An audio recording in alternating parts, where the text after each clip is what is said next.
Hey guys! Welcome! Ano ang mas healthy? Maglaro o manood ng YouTube? Abangan nyo mamaya ang diagnosis ng mga doktor. Every week, meron tayong dalawang tanong. Ang tawag ko dito, the duality of my human experience. Like and comment down below kung magustuhan nyo tong video na to. Ano pang hinihintay natin? Let's go! Sa Season 2, Episode 3 ng The Big Bang Theory, makikita natin ang pagkahulog at pagkalulong ng isa sa mga main cast na si Penny sa online game na Age of Conan. Pero bakit nakalagay sa thumbnail natin ay Fortnite? Well, pag nag-research ka kasi sa Google ng the most addictive games, pinakaunang lalabas ay ang Fortnite. Ayon yan sa addictioncenter.com. Sa Season 15 naman, Episode 14 ng Family Guy, makikita din natin dun ang isa pang klase ng addiction. Si Glenn Quagmire naman. Isa sa mga barkada ni Stewie ay nalulong din sa isang dating app na Tinder. Pero bakit YouTube ang nakalagay sa thumbnail natin? Well, ayon kasi sa lanierlawfirm.com, ang pinaka-addictive na social media platform ay TikTok. Kala nyo YouTube, no? Pero sa YouTube ko kasi i-upload ang video na to. Nasa YouTube platform tayo. So, bakit natin pag-uusapan ng TikTok, 'di ba? Besides, pangalawa naman ang YouTube sa lanierlawfirm.com article na yan. So, it's all good. Ngayon, bakit naman natin ito pinag-uusapan? Well, nawalan na kasi ako ng PC at nagkaroon ng Steam Deck. Diyan ko na rin nire-record ang gameplay sa likod ng videos natin actually.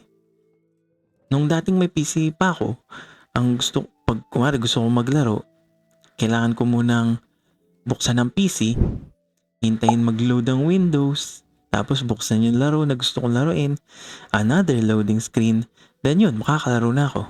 Around 4, 5, baka 10 minutes pa nga ng paghihintay bago makalaro. Isa yun sa mga balakid ko dati kung bakit hindi ako talaga na-addict sa paglalaro Kasi kailangan ko muna maghintay. Hindi siya instant. Ngayong meron na akong Steam Deck. Isaksak mo lang ang Steam Deck ko. Pwede din naman nasa battery. Tapos buksan ko lang yung Steam Deck. Ayun na, naglalaro na ako. Within 1 minute, sobrang bilis. Sobrang instantaneous at sobrang convenient maglaro sa Steam Deck. 'Di ba?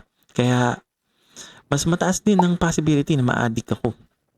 Kasi napakadali and napaka-agaran ng access sa mga laro ko. Ang pumipigil na lang sa akin talaga ngayon ay ang sense of responsibility ko. Kumbaga, baka kailangan ko munang tapusin yung tinatrabaho ko o kaya kailangan ko munang mapakain yung baby namin. Kailangan ko munang mag-vacuum ng bahay. Kailangan ko munang maghugas ng plato. Yan ang mga pader na kailangan ko munang gibain bago ako makalaan ng oras talaga sa paglalaro. Responsibilidad. And sa totoo lang, pwede ko rin gamitin yung mga dahilan na yan para hindi ma-addict naman sa YouTube. Hindi kasi ako nagtitiktok talaga. Madalang lang din ako mag-Facebook.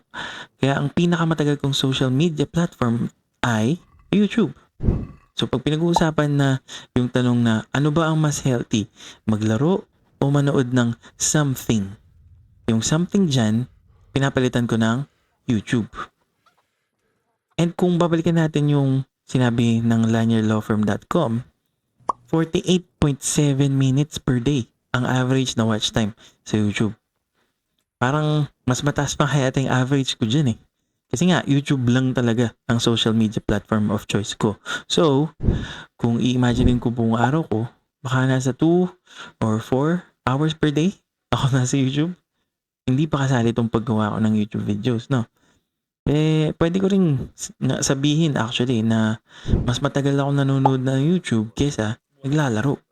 Dahil na recently, kasi yung YouTube, nag-play ka lang ng video, pwede ka nang maghugas ng plato.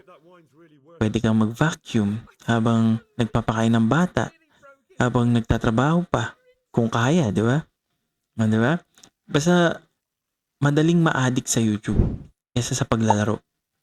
Lalo na kung may responsibilidad ka, tulad ko. So ngayong na-establish na natin na may addiction potential ang panonood sa YouTube, sagutin na natin yung tanong, ano nga ba ang mas healthy? Maglaro o manood ng YouTube? Para sa akin, mas healthy ang maglaro. Boom! Mic drop. Tapos na yung video. Salamat sa panonood. Wait lang. Ganun lang ba yun? Hindi ko man lang ba explain sarili ko? Okay. Ito na. Ito na explanation ko. Basically, nauuwi lang yan sa isang kataga eh. Mindless entertainment. Ano yung mindless entertainment na yan? Well, ang YouTube at paglalaro ay parehong form of entertainment, di ba? Magkaiba lang sila ng style at method kung paano sila mag-entertain. Sa YouTube, engagement ang usapan. Simula nag-click ka ng video, ang tanong sa'yo ng YouTube algorithm, natapos mo ba yung video? Kung hindi mo naman natapos, hanggang saan ka? Nag-like ka ba sa video na yun? Nag-comment ka ba? Shinare mo ba? Nag-subscribe ka ba dahil sa video na yan? Gaano ka ka-engage sa naklik mong video? Sa laro naman, immersion ang tanong ng isang laro sa'yo. Nadalian ka ba sa laro? Nahirapan ka ba? Napagod ka ba to the point na hindi mo na natapos? Kung natapos mo naman, anong favorite part mo? Nagustuhan mo ba yung gameplay? Gaano ka ka-immersed sa laro na nilaro mo, 'di ba? Pero pareho silang nakakapagbigay ng libang sa buhay natin. Nagiging mindless ang entertainment kung, well, nasa word na. Kung hindi ka na nag-iisip. Passive ka na sa panonood or nilalaro mo. Hindi na naantig yung puso mo. Hindi na napupukaw yung interest mo sa pinapanood or nilalaro mo. Sabay ka na lang sa agos ng tadhana. Yan ang mindless entertainment. Ngayon, kung sino ba ang mas may potential na maging mindless entertainment, laro ba o panonood ng video? Para sa akin, obvious. Panonood ng video yan. Kasi kahit papano sa gameplay, nag-iisip ka pa rin, di ba? Kahit papano sa gameplay, baka may sinusolve ka pa rin na problema. Okay, si Geralt of Rivia nga yung pumatay sa Griffin na yan. Pero ikaw pa rin yung nag-control sa kanya para gawin yun. So, mababa yung chance na maging mindless ang paglalaro. Pero, nangako ko kanina, di ba? Ano ba ang diagnosis ng mga doktor? Eto na. Merong diagnosable na sakit na ang tawag ay gaming disorder. Pero as of the writing of this video, walang diagnosable na social media addiction or anything na pwedeng matawag na sakit na ang reason ay social media. So ayan, ang sabi ng mga doktor natin, pwede kang magkaroon ng sakit na tinatawag na gaming disorder.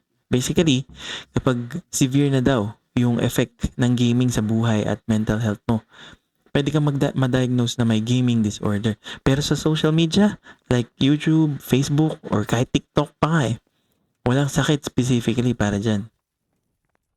Ayos ba yung twist natin ngayong linggo, guys?